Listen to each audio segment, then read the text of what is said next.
Si le chèque de 100 € concerne l'ensemble des Belges, les deux autres mesures de l'accord concernent, eux, les ménages à plus faible revenu. Avec la baisse de la TVA à 6%, la facture totale d'électricité de 4 millions de nos concitoyens devrait baisser de 12%. Combinée à une baisse des cotisations sociales, cela représentera 300 millions d'euros en moins dans les caisses de l'État. À noter que la baisse de la TVA ne concerne pas le gaz. Le gaz est considéré comme plus polluant que l'électricité et donc il y a aussi ce discours qu'on ne veut pas soutenir le régime Poutine et donc c'est politique. Reste à savoir comment l'État compte financer ces mesures. On estime que ça va coûter 1 milliard, les mesures qui sont prises pour alléger la facture énergétique.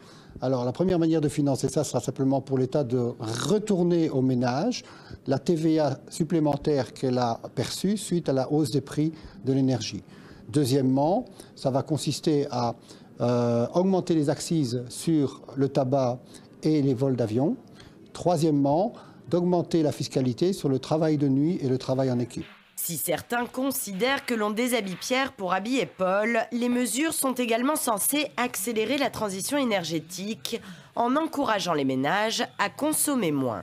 Quelque part, ce qu'on fait, c'est qu'on transfère la fiscalité sur la facture énergétique d'une fiscalité sur les prix, à savoir la TVA, qui va augmenter mécaniquement quand les prix augmentent, sur des accises qui dépendent de la quantité consommée. Et ce qu'on veut, c'est préserver l'incitation à réduire sa consommation d'énergie. En taxant les kilowattheures consommés et non plus les prix, les Belges pourraient être incités à isoler davantage leur habitation par exemple, ou à repenser leur consommation en électricité.